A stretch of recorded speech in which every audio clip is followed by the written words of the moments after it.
Hello बच्चों, कैसे हैं आप लोग? बढ़िया। उम्मीद करता हूं कि आप सभी स्वस्थ होंगे, मस्त होंगे।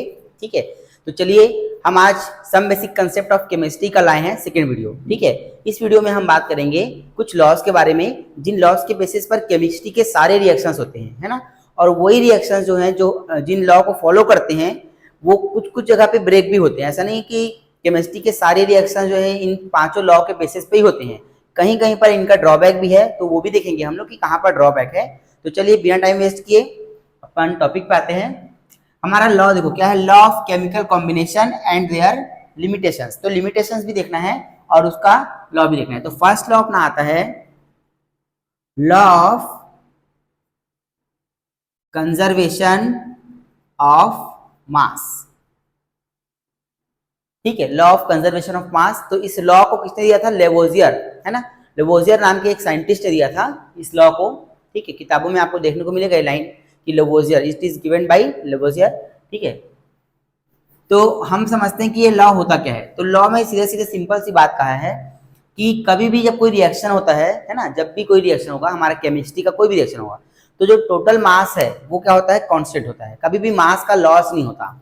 इस लॉ के अकॉर्डिंग मास का लॉस नहीं होता। हाँ, ये अलग बात है कि ये लॉ बहुत पहले के आए हुए हैं, और जब साइंस ज्यादा डेवलप हुआ है ना, उस समय, तो जिस समय ये लॉ आए थे उस समय न्यूक्लियर केमिस्ट्री की इतनी मतलब ज्यादा उतना चर्चा में नहीं था वो टॉपिक, है ना। लेकिन जब ये लॉ आए उसके काफी साल के बाद न्यूक्लियर केमिस्ट्री आया, तो उस समय ये चीज समझ में आया कि ये लॉ हर जगह नहीं लगता। न्यूक्लियर केमिस्ट्री के जो रिएक्शंस होते हैं वहां पर ये लॉ जो है वो वैलिड नहीं रहेंगे। कैसे नहीं रहेंगे वो हम लोग देखेंगे इसको आगे। फिलहाल समझते हैं ये लॉ क्या है। देखो बड़ा इजी है। ऐसे मान लो मैंने एक रिएक्शन कराया CaCO3, ठीक है, कैल्शियम कार्बोनेट, इसको मैंने क्या किया? ब्रेक किया, और यहाँ से बना CaO प्लस CO2, ये बना यहाँ से। ठीक है, चलिए तो सबसे पहले तो हम बात करेंगे कि कैल्शियम कार्बोनेट का मास कितना है यहाँ पर। तो चलिए बात कर लेते हैं। 100 ग्राम मान लेते हैं। अगर ये मैं 1 मोल लेता हूँ तो कितना होगा? ये 100 ग्राम। ठीक है, कैसा है वो 100 ग्राम? तो देखो 40 कैल्शियम का, कार्बन का होता है 12, ऑक्सीजन का होता है 16। पर कितने ऑक्सीजन है? 3 ऑक्सीजन है, तो 3 से मल्टीप्लाई कर देंगे। कितना आ गया? ये कुल मिलाकर के 100 ग्राम। तो ये 100 ग्राम किसका आया है? कैल्शियम कार्बोनेट का। जब इसको मैंने ब्रेक किया तो यहां से मेरे को मिला कितना? 56 ग्राम ऑफ कैल्शियम ऑक्साइड, और बाकी जो है ये मिला मेरे को 44 ग्राम कैल्शियम कार्बन डाइऑक्साइड का, है ना। मतलब मैं देख पा रहा हूं कि यहाँ पर जो 56 और 44 है, अगर मैं दोनों को ऐड कर दूं, बताओ कितना आएगा? कर ऐड करें हम तो ये आएगा लगभग कितना? 100 ग्राम आएगा। तो आप देख पा रहे हो कि ये रिएक्टेंट है अपना। क्या है ये? रिएक्टेंट है। क्योंकि क्या है, एरो के इस तरफ जो होता है वो क्या होता है? रिएक्टेंट होता है, और इस तरफ जो होता है वो क्या होता है? अपना प्रोडक्ट होता है। ठीक है भाई, बहुत बढ़िया। अब अगर हम ध्यान दें तो देखो, mass of reactant is equal to mass of product. देख पा रहे हो आप, है ना। तो यही बात है हमारा क्या? लॉ ऑफ कंजर्वेशन ऑफ मास, कि कभी भी जब कोई रिएक्शन होता है तो उस समय रिएक्शन के दौरान, कोई भी रिएक्शन हो, तो उस समय जो मास होता है ना, ये टोटल क्या होता है? कांस्टेंट होता है। ठीक है, तो ये चीजें। अच्छा, इसमें एक चीज आप याद रखना कि हम जो यहाँ पर ले रहे हैं दोनों, ये क्या होता है? देखो इसको हम ऐसे लिख सकते हैं, क्या? Total mass of reactant is equal to total mass of product. इसमें ध्यान देने वाली बात यह है कि मैं यहाँ पर इस रिएक्शन में ये मानता हूं कि इस रिएक्शन में ना, जो कैल्शियम मैंने लिया है 100 ग्राम, ये पूरा पूरा इसने रिएक्ट किया है। टोटल पूरा का पूरा 100 ग्राम रिएक्शन, मतलब कैल्शियम कार्बोनेट का टोटल 100 ग्राम रिएक्शन में पार्टिसिपेट किया है, इसलिए इधर भी 100 आ रहा है। कई बार क्या होता है कि रिएक्शन में ना, जो हम रिएक्टेंट लेते हैं ये पूरी तरह से इन्वॉल्व नहीं होता है ना, पूरा पूरा अपना कंट्रीब्यूशन नहीं देता।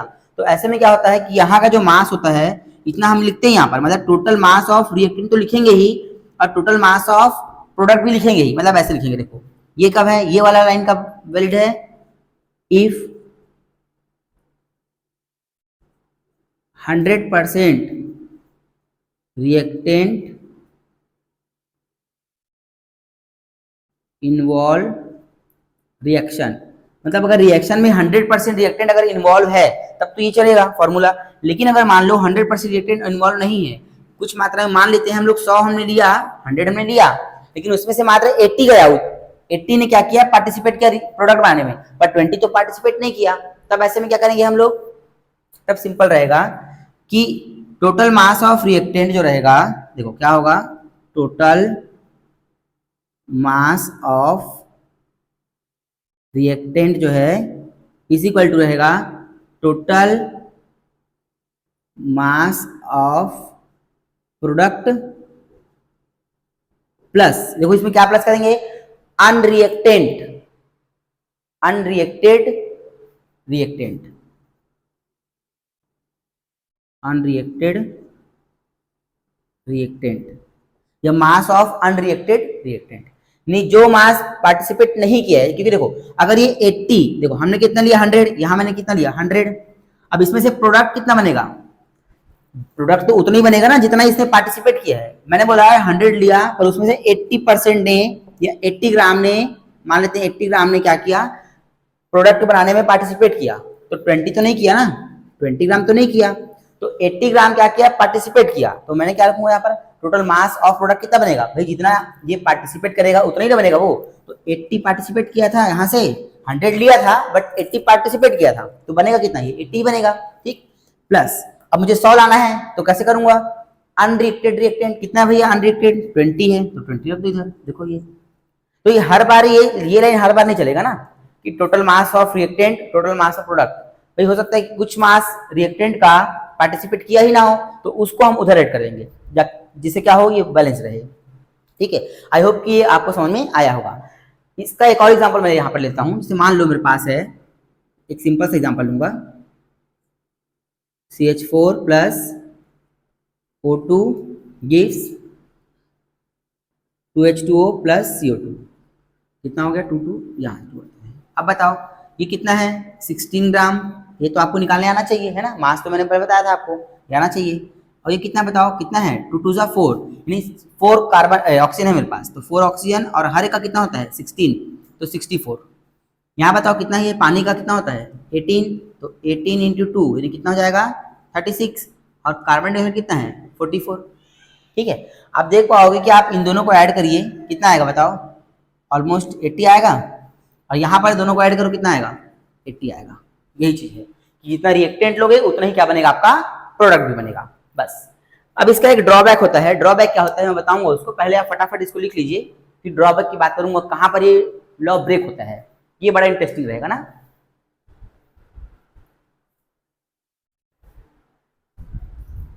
चलिए फटाक से लिख लिया, ठीक।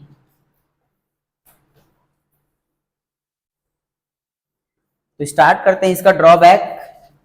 जिस समय ये लॉ आया था ना, उस समय लोगों ने सोचा भी नहीं रहा होगा कि इसका भी कभी ड्रॉबैक आएगा क्या, भाई कितनी बड़ी बात है ना ये, ठीक है। चलिए, तो इसका ड्रॉबैक बताने से पहले एक टर्म बताऊंगा आपको। एक आइंस्टाइन नाम का साइंटिस्ट था, आप लोगों ने सुन रखा होगा उसका नाम, बहुत बड़े साइंटिस्ट थे भाई वो तो, आइंस्टाइन है ना। आइंस्टाइन ने क्या कहा कि हम हमारे आसपास जो भी ऑब्जेक्ट होता है ना, जिसमें मास है, जैसे मान चलो क्या है, ये मार्कर है ना, तो इसके पास क्या है, इसके पास एक मास है इसका। अगर ये मास रेस्ट पे है, अगर ये मास क्या है रेस्ट पे है, तो ये रेस्ट पे रहेगा, ठीक है। लेकिन अगर मैं इसको मोशन में कर दूं, इसमें कर दूं मोशन में भी, तो इसका जो मास है ना वो बदल जाएगा। मान लो अभी 2 ग्राम है, अगर इसको मैं मोशन में कर दिया तो इसका मास 2 ग्राम नहीं रहेगा, बदल जाएगा। पर याद रखें कंडीशन भी है कि इसका जो स्पीड है ना वो स्पीड ऑफ लाइट के आसपास होना चाहिए, तब ये इसका मास बदल जाएगा। अब बढ़ जाएगा, बदलेगा क्या, बढ़ जाएगा। तो किसी भी ऑब्जेक्ट का मास कितना होता है, जब वो रेस्ट पे होता है तो अलग होता है, और जब वो मोशन में होता है तो अलग होता है, ठीक है। तो जब मोशन में उन्होंने देखा कि मास अलग आया, तो ऐसा क्यों आया भाई, सीधी सी बात है, ये पार्टिकल है ना, ये पार्टिकल, अभी पार्टिकल का मास कितना है, मान लो यहाँ पर कितना है, मान लो 2 ग्राम है, ठीक। अब अगर ये मोशन में आता है, मान लो इसका जो स्पीड है, मान लो ये आगे कितना मोशन में आ गया, और मोशन में आने के बाद इसने स्पीड ली कितनी c/2, c/2 मतलब कितना 3×8/2, क्योंकि स्पीड ऑफ लाइट कितना होता है, ये होता है। इस स्पीड से ये मान के चलो चलना स्टार्ट कर दिया। जब इस स्पीड से चलेगा तो इसके पास क्या आ जाएगी, इसके पास एक काइनेटिक एनर्जी आ जाएगी। क्या आएगी, काइनेटिक एनर्जी आ जाएगी। बताओ आएगी कि नहीं आएगी। जब कोई ऑब्जेक्ट मोशन करता है उसके पास कौन सी एनर्जी होती है, काइनेटिक एनर्जी होती है। तो इसके पास कौन सी एनर्जी आ गई, काइनेटिक एनर्जी आ गई। अब जैसे काइनेटिक एनर्जी आई ना इसके पास, तो इसने देखा कि इसका मास, मान लो इसको मैं बोलता हूं m नॉट, और जब इसके पास काइनेटिक एनर्जी आ गया, यानी जब वो चलना शुरू कर दिया काफी तेजी से, तो उस समय इसका जो मास पाया गया वो आया कितना, m आया मास। अब प्रैक्टिकली ये देखा गया, इस चीज को देखा गया कि जो m की जो वैल्यू है वो ज्यादा है m0 से। m की वैल्यू क्या है, ज्यादा है m0 से। मतलब पहले 2 ग्राम था तो ये मान के चलो हो गया 2.1 ग्राम फॉर एग्जांपल, ज्यादा एकदम नहीं बढ़ा बट 2.1 ग्राम हो गया, तो भी 0.1 तो ज्यादा बढ़ी है ना। तो मतलब मास क्या होता है, वो बढ़ जाता है। कब बढ़ता है मास, जब वो पार्टिकल जो है वो मोशन में आता है। अभी छोटा मोटा मोशन नहीं, स्पीड ऑफ लाइट के आसपास का मोशन, ठीक है, तो बढ़ गया। चलो यहाँ तक क्लियर हुआ, पहले बढ़ गया। प्रश्न ये उठा कि आखिर ये मास बढ़ा क्यों, कैसे आया, वो एक्स्ट्रा मास उसके पास कैसे आ गया। भाई 2.2 था ना पहले, तो 2 से 2.1 कैसे आ गया, कोई मास इसमें ऐड हुआ नहीं। तो फिर बहुत दिन तक ये बात क्या है, चर्चे में रही, बहुत दिनों तक चर्चे में रही।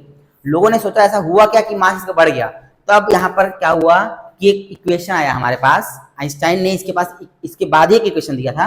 वो इक्वेशन था E is equal to M C square. ठीक, क्या है, E is equal to M C square. इससे मालूम चलता है कि जब किसी पार्टी, अच्छा ये क्या बताओ, यहाँ पर E क्या है, यहाँ पर एनर्जी है ना, क्या है भाई, एनर्जी। तो इससे आता है समझ में कि जब किसी पार्टिकल के पास एनर्जी आती है, एनर्जी आती है, अब वो किसी भी कारण से एनर्जी आए, हम भी देख पा रहे हैं कि यहाँ पर क्यों क्यों आ रहा है बताओ एनर्जी, क्योंकि पार्टिकल मोशन में है, तो कौन सी एनर्जी आ गई, काइनेटिक एनर्जी आ गई। तो जब एनर्जी आएगी ना किसी पार्टिकल के पास, तो अपने आप वो ना मास को भी लेके आएगा एक तो। देखो यहां से अगर मैं m की वैल्यू निकालूं तो क्या आएगा, E अपॉन में सी स्क्वायर। तो सोचो अगर इसके पास एनर्जी आ गई और मैं उसको c से डिवाइड कर दूं स्क्वायर से, तो कुछ मास का अमाउंट आएगा कि नहीं आएगा, और वही अमाउंट जो है मास का, वही अमाउंट जो है वो बढ़ जाता है। तो हुआ ये है वहां पर कि जैसे ही इसको स्पीड मिला, कितने का स्पीड मिला, c/2 का स्पीड मिला, तो इसके पास एक एनर्जी आई, और जब एनर्जी आया तो मास भी लेके आया वो, और जब मास लेके आया तो वही जो मास है वो बढ़ गया। तो यहां से एक दिमाग में आता है हमारे पास कि अगर एनर्जी आती है तो मास आता है, तो मास आएगा तो एनर्जी भी आएगा। तो वही बात है कि एनर्जी आया तो मास आया, मतलब एनर्जी को हम मास में कन्वर्ट कर सकते हैं, मास को एनर्जी में कन्वर्ट कर सकते हैं। तो फाइनली ये हुआ कि 2.1 क्यों आया था, अमाउंट चला क्यों आया, उसका बढ़ा क्यों, क्योंकि उसके पास एनर्जी आई। कौन सी एनर्जी, काइनेटिक एनर्जी आ गई, तो इसका मास बढ़ गया। ठीक, इतना क्लियर है। अब हम जाएंगे इसके ड्रॉबैक में। देखो अब ड्रॉबैक में क्या मिलेगा हमको, अब आएगा मुझे समझ में। देखो होता क्या है ना, समझो इस चीज को, होता यह है कि जब हम न्यूक्लियर केमिस्ट्री की बात करते हैं, न्यूक्लियर केमिस्ट्री, ये न्यूक्लियर फिजिक्स में भी आप लोग इसको पढ़ोगे, इस लाइन को फिजिक्स में अगले साल 12th में पढ़ोगे। तो जब हम लोग इसको न्यूक्लियर फिजिक्स या न्यूक्लियर केमिस्ट्री की हम बात करें, इसमें न्यूक्लियर रिएक्शंस होते हैं। तो उसमें क्या होता है कि जब न्यूक्लियर फिशन होता है, फिशन मतलब समझते हो ना, एक न्यूक्लियस जब 2 न्यूक्लियस में क्या होता है, टूटता है, ठीक है। तो क्या होता है कि इसे मान लो x है, ये x को हमने क्या किया, ब्रेक किया, ठीक है। मान लेते हैं कि इस x की, या x ना लेकर इसको हम लेते हैं p, चलो p को हमने क्या किया, ब्रेक किया। ये कोई एटम है, कोई न्यूक्लियस है, हैवी न्यूक्लियस है ना, इसको हम छोटे छोटे 2 न्यूक्लियस में ब्रेक करेंगे। तो मान लो मैंने लिया p को ब्रेक किया तो बना q और बना r, ये तो बना। अब मास ऑफ p जो है, देखो मास ऑफ p की वैल्यू होनी चाहिए ना किसके बराबर, मास of q plus mass of r के बराबर। बताओ एग्री करते हो इस बात से कि mass of p is equal to mass of q mass of r। क्यों, क्योंकि भाई law of conservation of mass तो यही बोलता है कि जितना रिएक्टेंट का मास उतना ही किसका होना चाहिए, प्रोडक्ट का मास। तो ये तो इक्वल रहना चाहिए उस हिसाब से। लेकिन हुआ ये कि इसका जो मास है ना थोड़ा सा कम आया, इसका मास कम आया, इसका मास थोड़ा सा कम आया, इसका मास ज्यादा था, ऐसा कम आया मास थोड़ा सा, बहुत कम मात्रा में। अब क्यों आया कम, देखो जब न्यूक्लियर रिएक्शन होता है तो उस समय क्या होता है कि थोड़ी सी मात्रा में यहां से एनर्जी निकलती है, E बहुत कम मात्रा में ना, बहुत कम, मतलब लगभग 0.002 ऐसा एनर्जी निकलेगा, इतना जूल। तो ठीक है ना, इतना निकला पर एनर्जी निकला। अब ये जो एनर्जी निकला, इस एनर्जी से क्या हुआ, E निकला, तो E इक्वल टू क्या होता है, एम सी स्क्वायर। तो m भी यहां से आएगा फिर तो E अपॉन में सी स्क्वायर। बस यही था बात, किस एनर्जी को हमने यहां रखा और सी स्क्वायर से डिवाइड किया तो क्या आया, एक मास आया, मास आया। और जब ये एक मास आया तो यही जो मास है वो एनर्जी के फॉर्म में बाहर गया, यही मास क्या हुआ, एनर्जी से बाहर गया, एनर्जी के फॉर्म में। और उसी मास की कमी देखने को मिली हमको इस तरफ। क्लियर है, जितना एनर्जी यहाँ पर आया है ना, उतना ही एनर्जी मास के फॉर्म में गायब हो गया। अब जब ये कम आ जाएगा मास, भाई एनर्जी का मतलब मास भी गया, मास जब चला गया तो भाई इसका मास कैसे होगा, इसके बराबर, ठीक है। तो बहुत कम मात्रा में देखो थोड़ा सा ये मतलब कि ना, मतलब इनके मास में थोड़ा सा स्लाइटली, बहुत सिली थोड़ा सा अंतर है बस, लेकिन है अंतर। तो बताओ ब्रेक हुआ कि नहीं हुआ यहाँ पर। तो याद रखना कि कंजर्वेशन ऑफ मास जो है या लॉ ऑफ कंजर्वेशन ऑफ मास जो है, ये ऐसे रिएक्शंस जहां पर एनर्जी हीट निकलती है या एनर्जी निकलती है ना, इस तरह के रिएक्शंस, यही रिएक्शन इसका लिमिटेशन का काम करते हैं, जिनमें एक रिएक्शन अपना है न्यूक्लियर रिएक्शन। तो आई होप कि आपको ये टॉपिक क्लियर होगा अच्छे से। इसके कुछ क्वेश्चंस भी हैं, तो मैं इसका क्वेश्चन एक करता हूं अभी, है ना, फटाफट इसको लिखिए पहले आप। तो चलिए बच्चों, ये क्वेश्चन है आपका एक लॉ ऑफ कंजर्वेशन ऑफ मास से, है ना, जिसमें आपके सामने दिया हुआ है, देखिए 10 ग्राम कैल्शियम कार्बोनेट है ना, CaCO3 है, on heating give 4.4 gram of CO2, then determine weight of produce calcium oxide in gram. तो बड़ा इजी से क्वेश्चन है ये। देखो सबसे पहले क्या बोला, देखो ऐसे क्वेश्चन कभी भी आएंगे ना, तो सबसे पहले तो आपको रिएक्शन बनाने आना चाहिए, है ना। रिएक्शन कैसे बनाते हैं, क्या बनता है, कैसे बनता है, इसके लिए आपको बेसिक वाला वीडियो मेरा देखना पड़ेगा, ठीक है। देखिए क्या बोला है, कैल्शियम कार्बोनेट को मैंने क्या किया, हीट किया पहले। तो देखो CaCO3 क्या किया, पहले मैंने हीट किया। हीट करूंगा तो क्या होगा कि ये ब्रेक होगा, किसमें ब्रेक होगा, देखो क्या बोला है 4.4 ग्राम ऑफ CO2, है ना, मतलब CO2 में तो ब्रेक होगा, कंफर्म है। CO2 प्लस क्या बोला है, कैल्शियम ऑक्साइड बोला है, ये बन गया अपने पास, ठीक है। कितना लिया मैंने इसको, 10 ग्राम लिया, ठीक, कितना लिया मैंने, 10 ग्राम लिया, 10 ग्राम लिया। और ये कितना मिला मेरे को, कौन सा, ये मिला 4.4। अब कंजर्वेशन ऑफ मास क्या बोलता है, मान लेते हैं हम थोड़ी देर के लिए कि इसका कितना ग्राम है, ये मान लेते हैं x ग्राम है, ये कितना ग्राम है, x ग्राम। अब कंजर्वेशन ऑफ मास क्या बोलता है कि mass of product is equal to mass of reactant, sorry mass of reactant is equal to mass of product. ये रिएक्टेंट है ना, और ये क्या है, प्रोडक्ट है। तो चलिए mass of reactant is equal to mass of product. तो मास ऑफ रिएक्टेंट कितना है भाई, 10 gram, 10 is equal to mass of product में देखो दो चीजें हैं, एक x है और ये y, इसको ले लो। तो x प्लस 4.4, भाई दोनों को जोड़ोगे, दोनों को ऐड करोगे तभी तो प्रोडक्ट निकलेगा। तो मैंने क्या किया, दोनों को ऐड कर दिया। अब मुझे ये x पता करना है कि कैल्शियम ऑक्साइड कितना बनेगा। तो सिंपल है, क्या करेंगे, इसको इधर लेके आएंगे। तो 10 माइनस क्या होगा 4.4 इज इक्वल टू x, इधर प्लस है ना, क्या है यहाँ पर प्लस है, ये प्लस में है 4.4, तो इधर आएगा तो क्या हो जाएगा, इक्वल के इधर आता है क्या आता है, माइनस में। तो क्या होगा यहाँ कितना बचेगा बताओ, x की कितनी आएगी 5.6 ग्राम। ग्राम में पूछा क्वेश्चन तो ग्राम, ये इसका आंसर है। कौन सा ऑप्शन बताओ इसमें से, फर्स्ट ऑप्शन। चलिए जल्दी बनाइए इसको, फिर अगले लॉ की तरफ पढ़ेंगे हम लोग। तो चलिए अब अपना सेकेंड लॉ आया है ना, इसका नाम क्या है, लॉ ऑफ डेफिनाइट प्रोपोर्शन। देखिए डेफिनाइट प्रोपोर्शन का मतलब क्या होता है, डेफिनाइट, इसको हम लोग कांस्टेंट प्रोपोर्शन भी कहते हैं, है ना, कांस्टेंट। इसमें क्या होता है कि जो प्रपोर्शन होता है, जो अपना रेशियो होता है, वो क्या होता है, हमेशा कांस्टेंट होता है।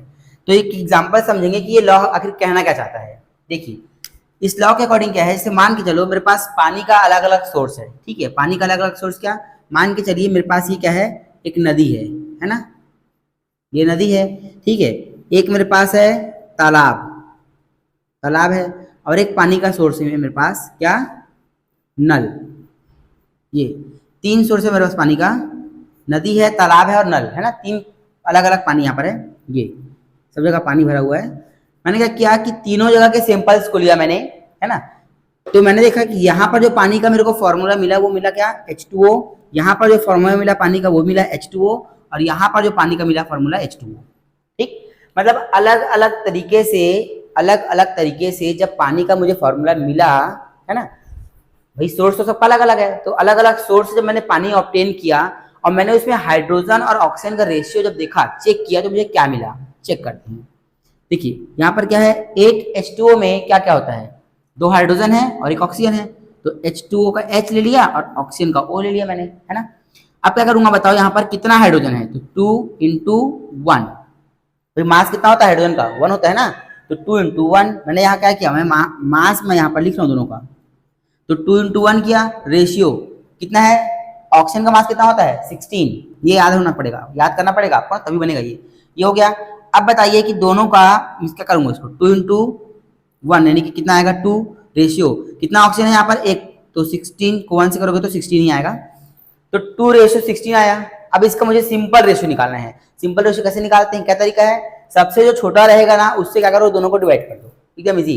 सबसे छोटा क्या है, 2 है कि 16 है, जो 2 है, अब 2 से दोनों को डिवाइड कर दो, तो 2 से इसको भी कर दो, 2 से इसको भी कर दो, कितना आएगा बताओ, तो 1:8। बस यही है अपना क्या, लॉ ऑफ डेफिनाइट प्रोपोर्शनल, कि किसी भी सोर्स से कोई भी कंपाउंड को आप किसी भी सोर्स से लो, उसके सोर्स कुछ भी हो सकते हैं, लेकिन उनके बीच में जो एटम्स के मास का जो रेशियो होगा ना, एटम के मास का जो रेशियो होगा वो हमेशा फिक्स रहेगा, वो कांस्टेंट रहेगा अपना, वो क्या है अपना कांस्टेंट रहेगा। यही बात क्या है अपना लॉ ऑफ डेफिनाइट प्रोपोर्शनल बोलता है।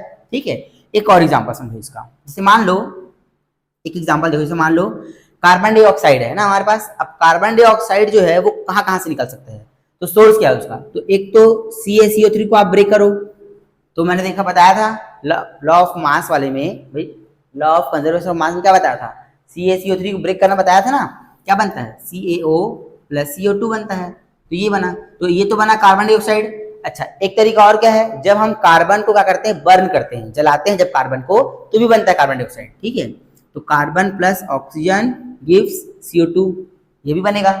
तो दोनों के देखो सोर्स अलग अलग हैं, तरीके क्या है बनाने के कार्बन डाइऑक्साइड अलग अलग, देखो यहाँ पर तरीका अलग है बनाने का, यहाँ पर तरीका अलग है बनाने का, है ना।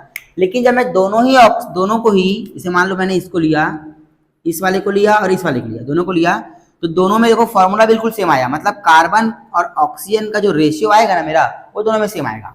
कैसे देखो, कार्बन कितना है यहाँ पर, एक कार्बन है, और कार्बन का मास कितना होता है बताओ, कितना होता है, याद करवाया था 12 होता है।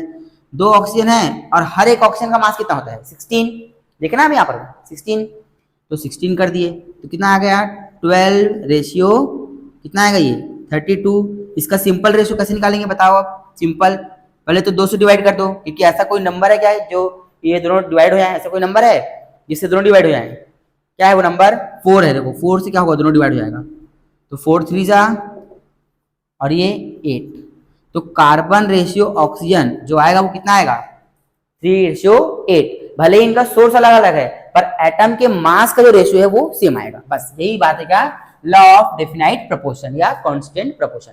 अच्छा, दिया किसने था इसको, तो इस लॉ को दिया था किसने, डीपी ने दिया था, डीपी। अब देखो डीपी क्या है, ट्रिक है ये एक ना, इसके साइंटिस्ट के नाम का ट्रिक है।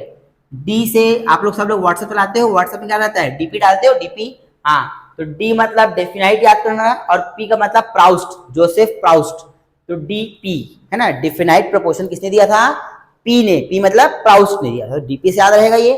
चलिए फटाफट इसको लिखिए, उसके बाद हम लोग नेक्स्ट लॉ की तरफ पढ़ेंगे अपना। तो चलिए बच्चों, अब आपके सामने जो आया है ये है थर्ड लॉ, ठीक है, केमिकल कॉम्बिनेशन का, जो कि है लॉ ऑफ मल्टीपल प्रोपोर्शनल।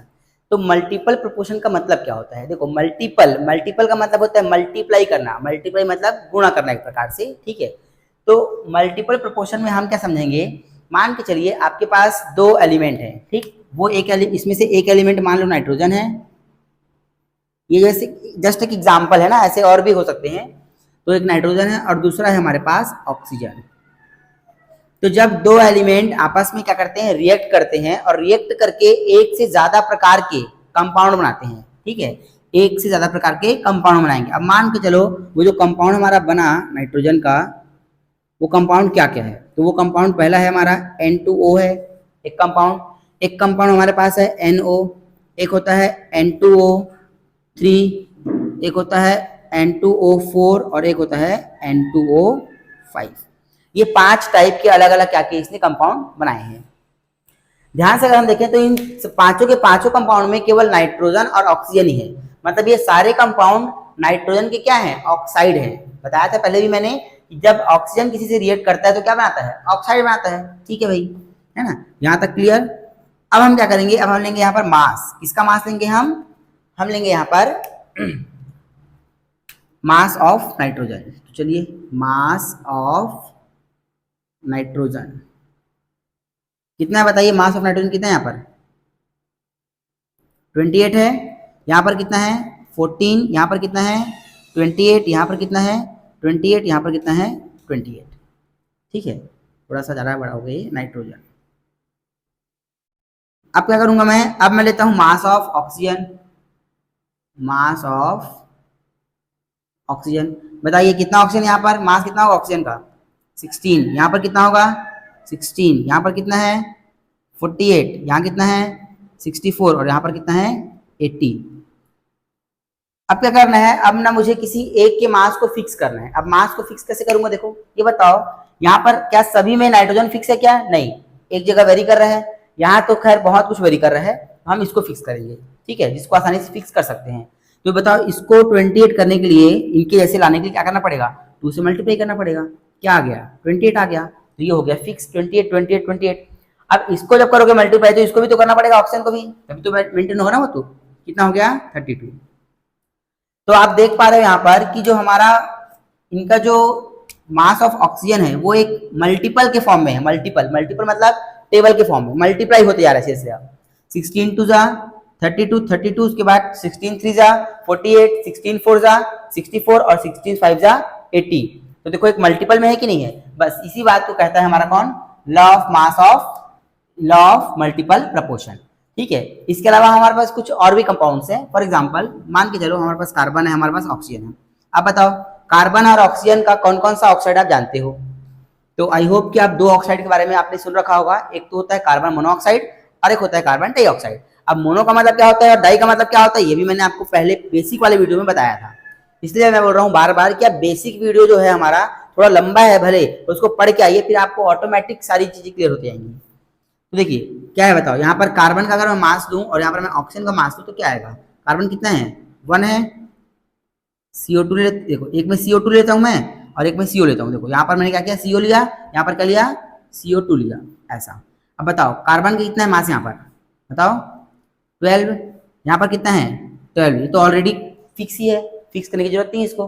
अब ऑक्सीजन बताओ यहाँ पर कितना है 16 और यहाँ पर कितना है 2 ऑक्सीजन है ना, तो 16 2 जा 32। देखो कार्बन का 2 ऑक्साइड बनता है और दोनों ही ऑक्साइड में जो मास है ऑक्सीजन का वो एक मल्टीपल के फॉर्म में ही है, मतलब 16 2 जा 32। तो ऐसे ही एक मैं आपको दे रहा हूँ क्वेश्चन, इसको बना के देखना।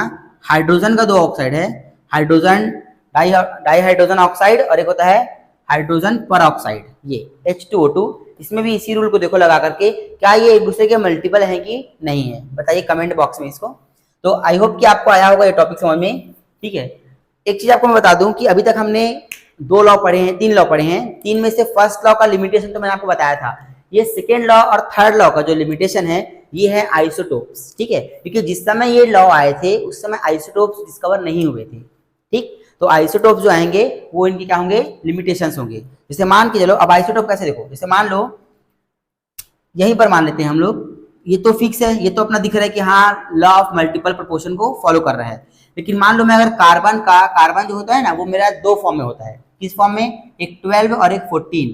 अब अगर मैं ये 14 वाले को यहाँ रखता हूँ, मान के चलो ये मान लो 14 वाला है मेरा और ये कार्बन 12 वाला ऑक्सीजन है, भाई ये जो ऑक्साइड है कार्बन मोनोऑक्साइड, ये किसका है, ये इसका ऑक्साइड है, ये 12 वाले कार्बन का जिसका मास 12 होता है। और ये जो ऑक्साइड मैंने लिया है इसमें कार्बन का वेट कौन सा है 14 वाला, जो कि उसका आइसोटोप है। तो मैं यहाँ क्या करूंगा 14 करूंगा, और 14 करूंगा तो ये यहाँ पर 32 चालू कर दिया, तो बताओ ये फिक्स हुआ क्या, फिक्स तो नहीं हुआ ये। अब इसको जब मैं फिक्स करूंगा ना तो ये मल्टीपल में नहीं आएगा, आप चेक कर सकते हो। चलो इसको मैंने फिक्स कर भी दिया किस तरीके से, तो ये मल्टीपल में फिर नहीं आ पाएगा, ठीक है। तो ये ध्यान रखना है आपको कि आइसोटोप जो होते हैं वो क्या होते हैं, इनके ड्रॉबैक्स होते हैं, और इसकी जो पहले वाला लॉ था अपना उसका भी ड्रॉबैक आइसोटोप्स ही बनेगा, ठीक है। तो फटाफट इसको लिखिए, फिर हम लोग अगली लॉ की तरफ पढ़ेंगे। तो चलिए बच्चों, अब जो हमारा लॉ आया है वो लॉ है लास्ट 4th नंबर का लॉ है। इसके बाद अभी बचे हैं एक लॉ, तो लॉ ऑफ रेसिप्रोकल कांस्टेंट। देखिए रेसिप्रोकल कांस्टेंट का मतलब क्या होता है, रेसिप्रोकल मतलब क्या समझते हो आप, उल्टा, जस्ट ना। तो जैसे मान लो यहाँ पर मैं 2 एग्जाम्पल आपके सामने लाया हूँ और इस एग्जाम्पल से ही आपको ना ये लॉ समझ में आ जाएगा, ऐसा मैं उम्मीद करता हूँ, ठीक है। देखिए यहाँ पर एक लॉ क्या है, सबसे पहले तो हमको क्या करना है, अपने पास 3 एलिमेंट्स हैं, कार्बन, ऑक्सीजन और हाइड्रोजन, ठीक, कार्बन, ऑक्सीजन और हाइड्रोजन। तो बताओ कार्बन और ऑक्सीजन से रिलेटेड अगर कार्बन और हाइड्रोजन का अगर कोई कंपाउंड आप बनाना चाहो तो क्या बनाओगे आप, तो मे बी CH4 बनेगा। इसका कंपाउंड मैं इससे बनाता हूँ क्या बनेगा, CH4 बनेगा। और इसका कंपाउंड अगर मैं इससे बनाता हूँ तो क्या बनेगा, CO2 बनेगा। देखिए CH4 CO2, ठीक है। इसका इससे ये बना, इसका इससे ये बना, तो अगर मैं इसका इससे बनाऊं इनडायरेक्टली देखो इन दोनों का रिलेशन है, इन दोनों का रिलेशन है, तो इन दोनों का जो रिलेशन बनेगा वो क्या बनेगा ये समझते हैं। तो यहाँ पर देखो कार्बन का कितना है रेशियो, कितना है यहाँ पर, एक को मैं पहले फिक्स करता हूँ, दोनों में कितना करूँ बताओ। देखो कार्बन रेशियो हाइड्रोजन कितना है, कार्बन 12 ग्राम। भाई कार्बन का मास कितना होता है 12, तो 12 कर दिया। और हाइड्रोजन कितना है यहाँ पर देखो 4 है, और 12 और 4 का जब मैं रेशियो निकालूंगा तो कितना आएगा, बताइए कितना आएगा, कितना है यहाँ पर 1 और यहाँ पर से 3, तो 3:1 आया। ठीक है, यहाँ पर देखो 12 रेशियो कितना आएगा, ये ऑक्सीजन कितना है 32 है। अरे भाई ऑक्सीजन का मास 16 होता है ना, तो 2 ऑक्सीजन है तो 16 2 जो कितना हो जाएगा 32 कर दिया, और कार्बन का तो 12 होता ही है। फिर अब इनको बताओ कैसे आप डिवाइड करोगे, 4 से जाएगा दोनों, 4 से कितना होगा 3:8। तो आप देख पा रहे हो कि यहाँ पर जो अपना कार्बन है दोनों में फिक्स है, और अब अगर हम इसके कार्बन को छोड़ करके इसका हम लेते हैं ऑक्सीजन और इसका हम लेते हैं हाइड्रोजन, और इनको आपस में अगर हम रिएक्ट कराएं आपस में तो क्या बनेगा बताओ, रिएक्ट कराएंगे तो H2O बनेगा। भाई जब हाइड्रोजन देखो हाइड्रोजन प्लस ऑक्सीजन को कराओगे रिएक्ट तो क्या बनेगा H2O बनेगा, और इस H2O में जब मैं इसका रेशियो लेता हूँ किसका किसका, हाइड्रोजन का और ऑक्सीजन का, तो कितना आएगा देखो 2 हाइड्रोजन ऑक्सीजन 1, तो 16 कर दिया। इसको सॉल्व करोगे तो कितना आएगा 1:8। तो ये जो 1:8 आ रहा है ना, ये इसीलिए आ रहा है क्योंकि यहाँ पर ये 1 और ये 8 बचा था। ठीक है, 1 और ये 8 बचा हुआ था। इसको आप ऐसे भी कर सकते हो कि किसी एक को फिक्स कर लो पहले। तो जैसे देखो यहाँ पर क्या है CH4 है, तो CH4 में मैंने क्या किया कार्बन और ये ऑक्सीजन, तो कार्बन को मैंने फिक्स किया। यहाँ पर भी देखो CO2 है, तो कार्बन और ऑक्सीजन कितना था 32, तो कार्बन को मैंने फिक्स किया। दोनों में देखो एक को फिक्स कर लिया मैंने, कार्बन को फिक्स कर लिया। अब जो आपका बचा क्या, हाइड्रोजन और ऑक्सीजन, जब आप इनको रिएक्ट कराओगे ना तो इसी रेशियो में वो आपस में भी रिएक्ट करेंगे, इसी रेशियो में 4:32 में। देखो कितना आया था 2:16 को मैं क्या लिख सकता हूँ 4:32 लिख सकता हूँ ना, सिंपल सी बात है। देखो 4:32 इसको सॉल्व करोगे तो कितना आएगा 2:16 आएगा कि नहीं आएगा बताओ, आएगा ना 2:16, और आगे सॉल्व करोगे तो 1:8 आ जाएगा। तो वही बात तो है ना, कुल मिलाकर के 2:16 करो या 1:8 करो, मतलब वही होता है इसका। तो यही है अपना क्या, लॉ ऑफ रेसिप्रोकल कांस्टेंट। देखो अब इसी लॉ को यहाँ पर भी हम लगा सकते हैं। कैसे, देखो यहाँ पर सोडियम कितना है 1, यहाँ पर सोडियम कितना है 1, तो 1 सोडियम है तो कितना होगा 23, और क्लोरीन कितना है 35.5। अब बताओ यहाँ पर सोडियम कितना है, कितना सोडियम है 1 सोडियम, तो 23, रेशियो हाइड्रोजन कितना है 1। अब जब मैं हाइड्रोजन देखो सोडियम को मैंने क्या किया फिक्स कर लिया, अब मैं इन दोनों का कराऊंगा रिएक्शन, मतलब किसका किसका, क्लोरीन का और हाइड्रोजन का।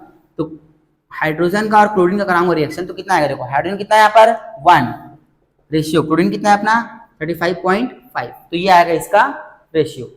ठीक है, तो याद रखना आप लोग कि जब भी हम लोग इन दोनों का रिएक्शन कराएंगे और इनके अलग अलग एक एक एलिमेंट्स का रेशियो निकालें, वो आपस में उसी रेशियो में रिएक्ट करेगा।